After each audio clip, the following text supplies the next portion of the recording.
101, so I'm going to go ahead and get us started. Hello, everyone. Welcome. Happy Love Data Week. It's a very exciting time of the year. We're so glad to have you here today for our third installment of our inaugural Love Data Week speaker series. Our theme this year is Spotlight on Open, and we're spotlighting 4 experts who work with open data in various different exciting ways, with some coffee chats, which started Monday and continue through tomorrow at this time, 1 Eastern. Then we're having a moderated panel discussion on Friday at noon Eastern. I'll put the links to both of those in the chat, so you can register for those if you haven't already. Let me just go over a couple housekeeping items quickly before I hand it over. This session is being recorded and captioning is available. You will be sent links to the recording once it's been processed and uploaded. That can sometimes take 1 to 2 weeks, so just be patient. You will receive a link to that. You can choose to turn your camera on or leave it off if you prefer for this session. It's totally up to you. If you attended our Monday or Tuesday session this week, today's session is going to be a little bit different. Our speaker is going to be leading us in an interactive discussion, so be prepared to participate.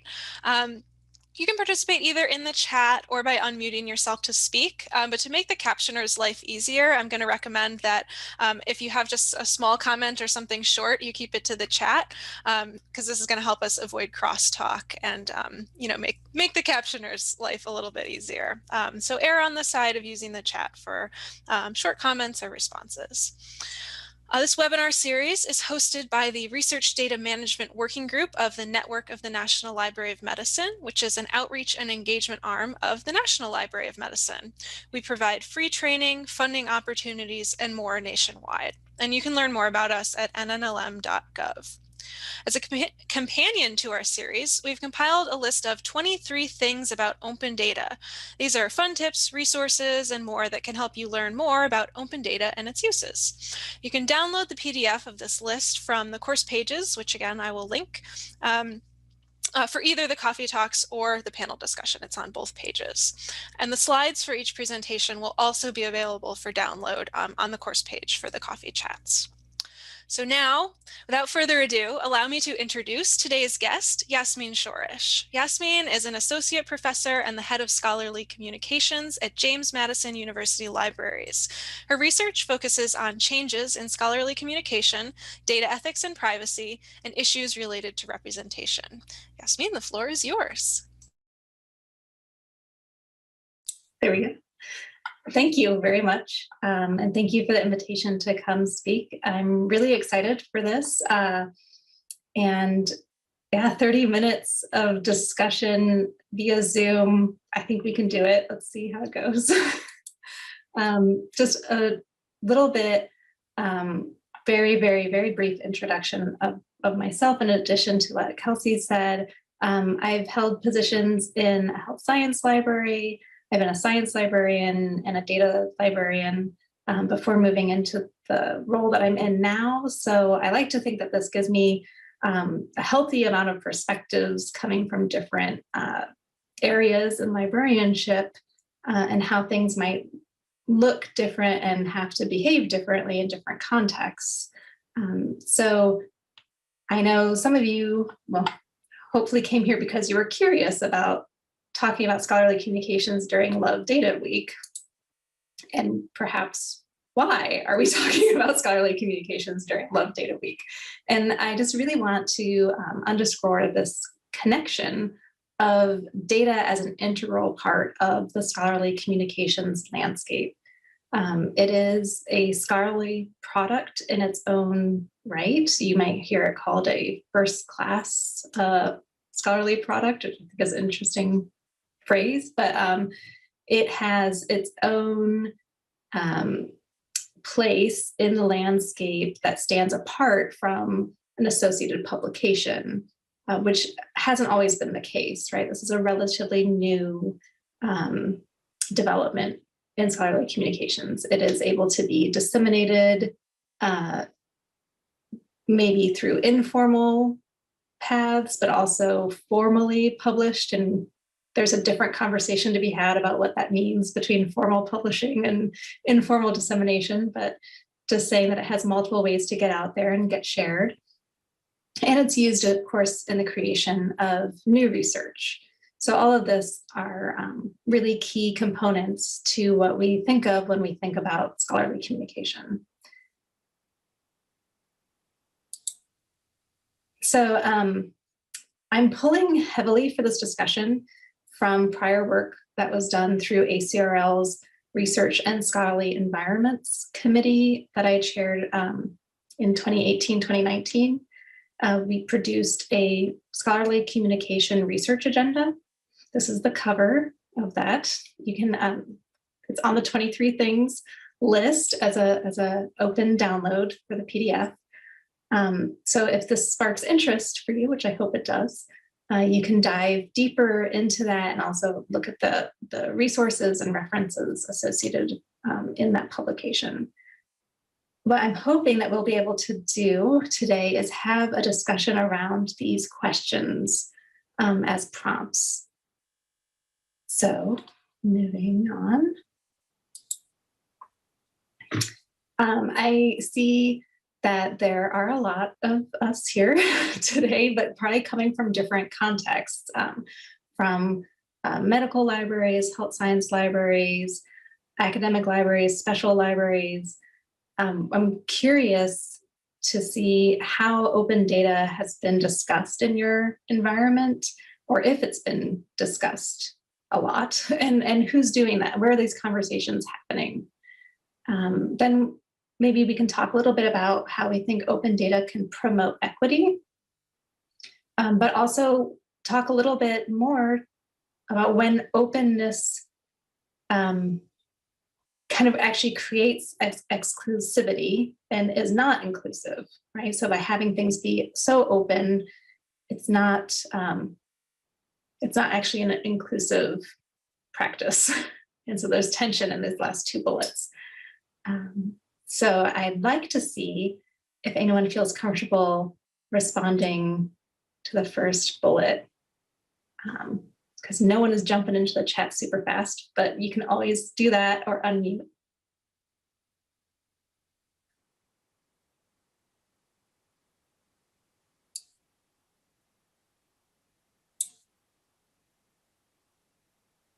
I guess another question is anyone speaking about open data in your libraries or campuses or what have you? So hoping to start the conversation is someone has mentioned in the chat that while we have a lot of, someone saying we host the largest data archiving organizations in the US, but we don't discuss open data.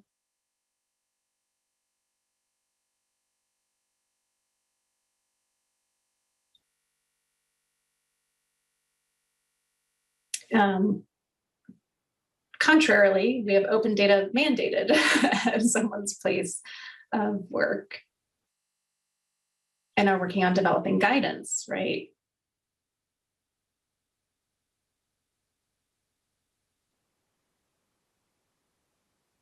We have active discussions, but really more from policy perspectives. This is nice, actually. We're getting a nice spectrum of responses. Not engaging with it, hoping to start engaging with it, engaging via policy mechanisms, and then like we have to because we're mandated to.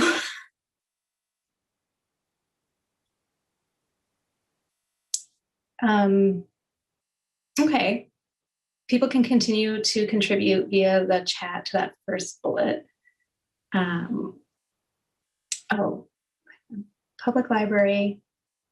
Oh yeah, so active users of open data in the public library to help this broad swath of constituents in the community. Yeah.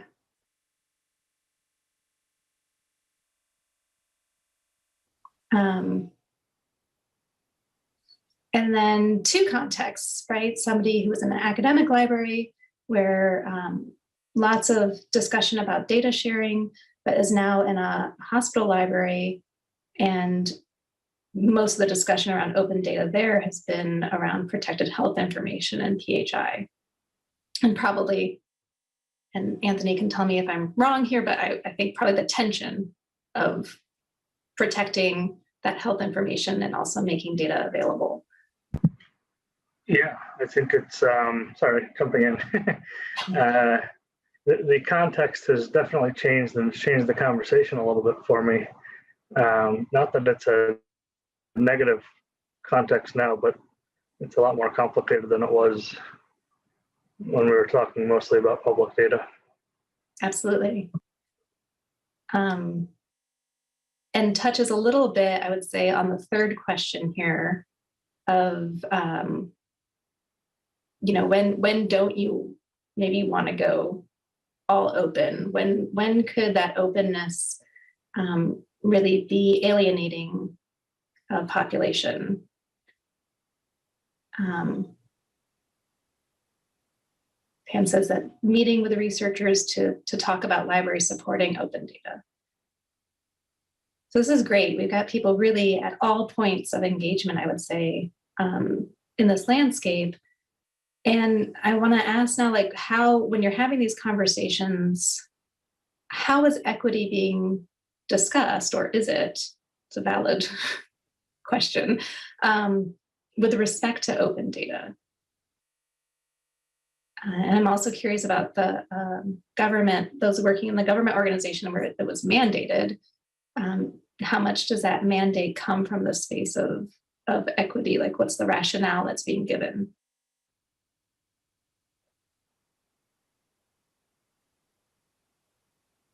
And Jennifer's put in the chat noting the differences on disciplinary culture.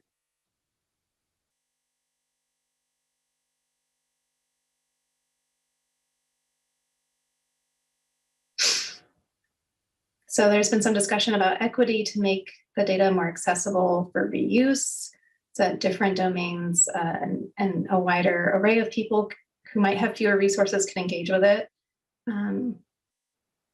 And it becomes less costly to look at existing data as computing costs come down. Katie's making a point that communities that have been exploited before may be less willing to participate in research if the data will be open. Yeah, we have to consider histories and experiences when we consider the implications for openness, which is getting to the third point for sure. So in terms of the mandates,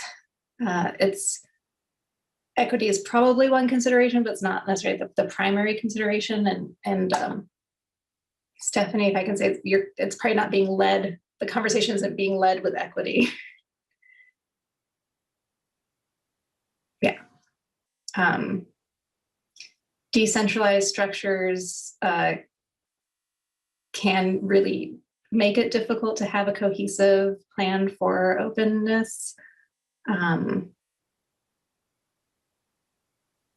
so at this point, having equity be in the data can't even be part of the dialogue, because we're just starting to have a conversation about equity in research amongst faculty.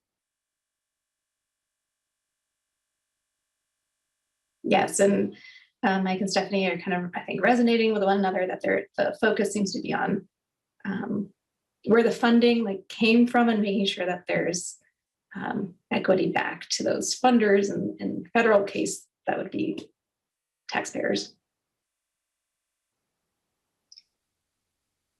So we've touched a little bit on some of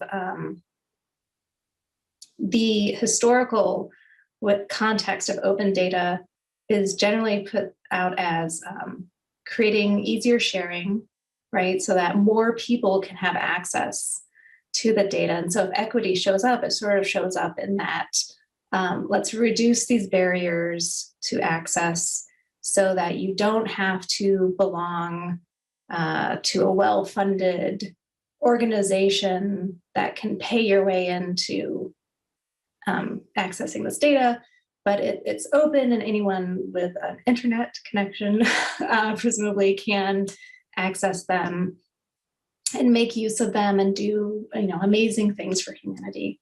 And we definitely actually have seen this in real time play out in the past 12 months of how we've been able to share data and information around the pandemic fairly openly.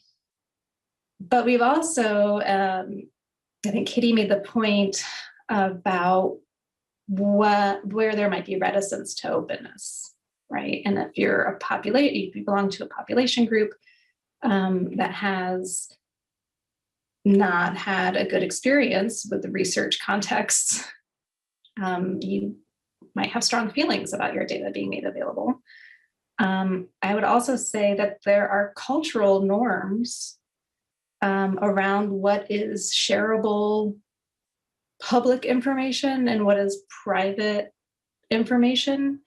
And so the beyond sort of trauma-informed practice and how you want to think about openness, there's just cultural considerations around openness and what you want to think about. Is it culturally appropriate for this information to be open? Because it's actually an exclusive practice to disregard the agency of the subject in making something open for the greater good. So we really have to interrogate some of that, which I'm hoping we'll do in like the 15 minutes we have left. Come back Friday. I just want to look at one more thing in the chat.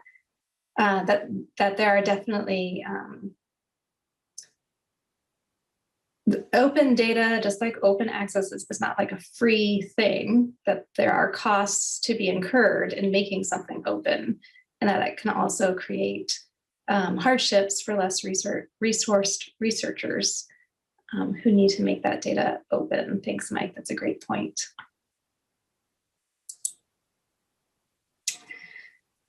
So I think you all have access to like reactions in Zoom, in this instance of Zoom. So like thumbs up, yes. So Kelsey's demonstrating the thumbs up. If you are familiar with the FAIR principles, yep, with a thumbs up, a check mark, I see that too. So we've got about a third-ish or so of the group here has some familiarity. So this is these are principles that were, ooh, sorry, I would scroll happy on my mouse. There we go. These are principles that were developed in an international context to try to apply some guidance around data standardization, essentially, that data should align with these principles of being findable, accessible, interoperable, and reusable. So if you're going to make data available for sharing, you need to pay attention to these considerations, or else it's not really going to be as effective in your sharing practice. So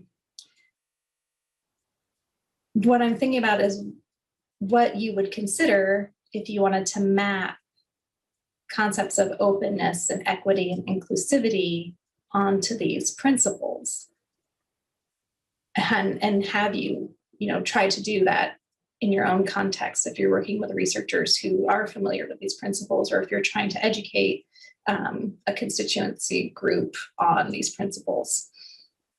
How could you bring these considerations and weave them into them? And I think right now there's some current discussion, honestly, on the narrow treatment of accessibility. Like we talk about in the FAIR principles that they have to be accessible, but really that's done with the consideration of, can you get to it in a very like technical way, right? Is it in a repository? Do you have to go through mediated access or peer-to-peer? Can anyone with a link access it?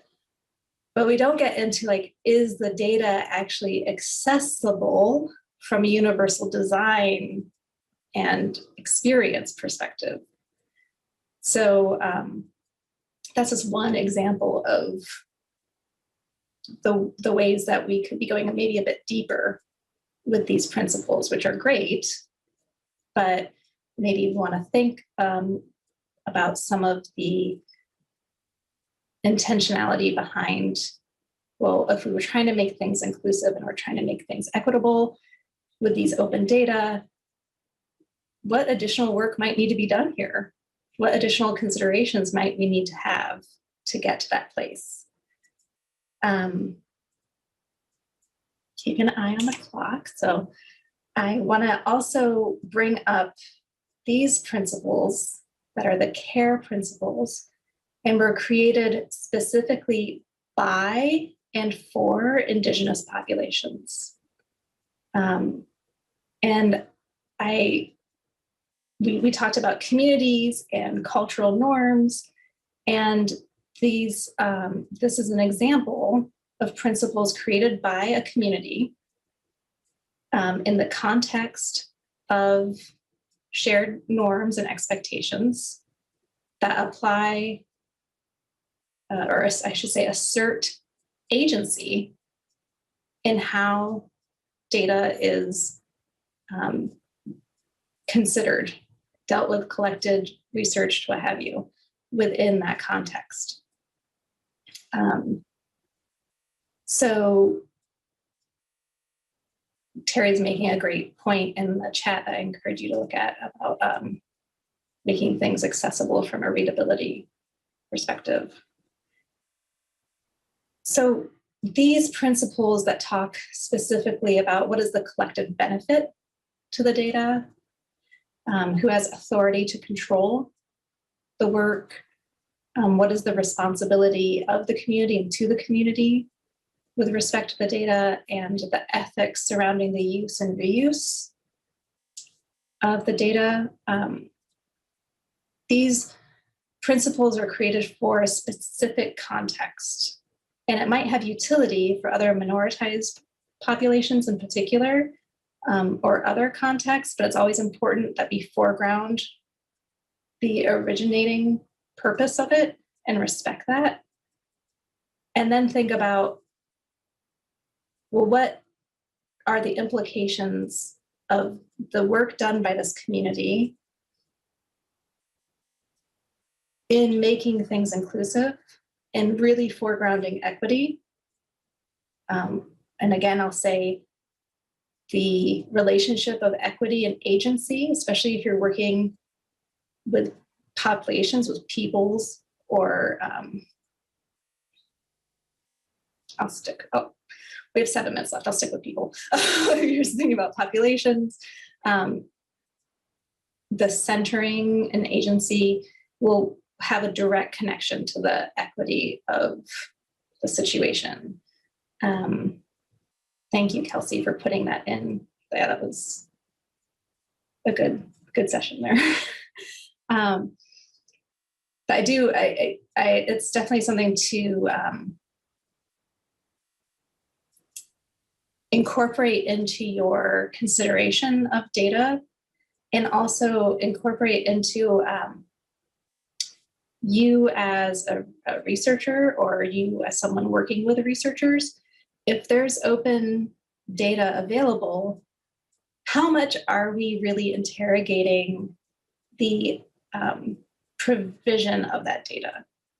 How much do we analyze how much agency a population had in the making of this data to be open? Because you can do things that abide by IRB, but still maybe don't consider authority to control or the agency of the population that was in the study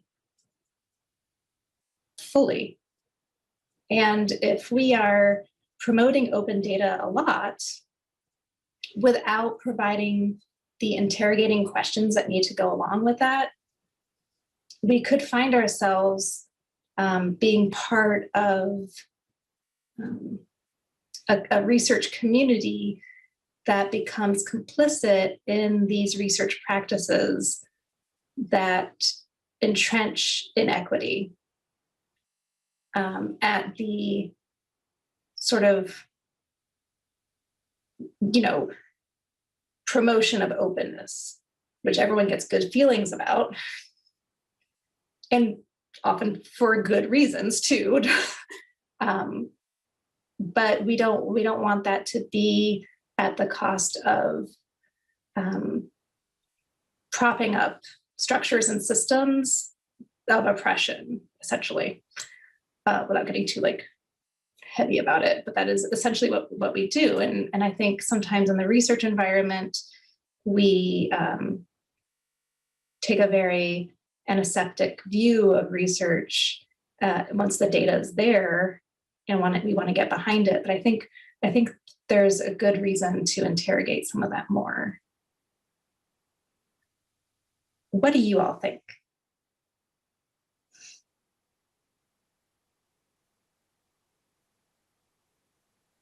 What's resonating here, or what seems like it would be really hard to lift off the ground in conversation?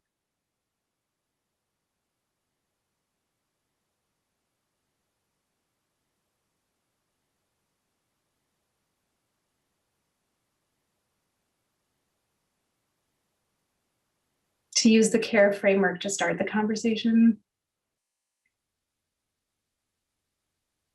I think that's a great thing to do. Again, foregrounding it in the context that it was created. So we have to, find ways to honor the histories and cultures that led to the creation of the CARE principles. And so that we're not plucking it out of that context and giving it some new life. It needs to maintain that connection. CARE is a heavy lift with some of the researchers that Leslie works with. Absolutely. And same of authority to control seems like it would be a challenge. Convincing researchers to cede control authority might be tricky. It could be, and I think the reason that this lift could be heavier and tricky in some cases is it requires time. It requires time and potentially a new way of considering things than the way you were trained in your discipline to do research, or in considering things that you generally don't encounter in your life. It is a bit about expanding ways of knowing and expanding ways of thinking about X research or thinking about data.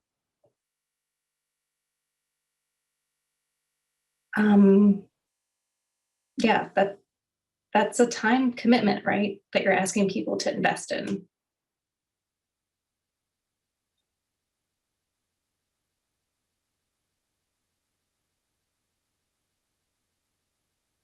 But I do think, most researchers are interested in, not harming people. I don't think most people are like, well, like I think most people don't want to harm others. Certainly not consciously. And I think people want their work and their research to be engaged with in some level. So there is a path here to have the conversations. And it's going to be about you and your context finding the right way to negotiate that space. I know we're at time.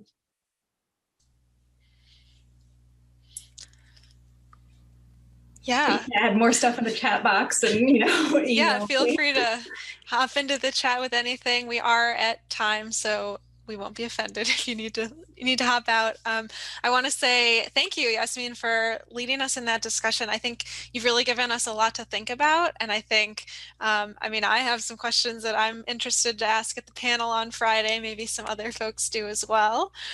So yeah, definitely, if you have some questions or you want Yasmin to talk more about something she talked about today, come to our panel Friday at noon Eastern, and we can go deeper into these types of discussions. Thanks everyone for coming. I don't see anything else in the chat, so we'll go ahead and wrap it up. Thank you so much again, Yasmin, for helping us put this whole event on, and she'll be at our panel on Friday, and so we hope to see you all there. Thanks for taking the time out of your morning or afternoon to join us for this really thought-provoking discussion. I'm going to go ahead and stop the recording, and I hope you all have a wonderful rest of your day, afternoon, morning, and the rest of your week as well. Thank you, everyone. Thanks for watching. This video was produced by the network of the National Library of Medicine. Select the circular channel icon to subscribe to our channel, or select a video thumbnail to watch another video from the channel.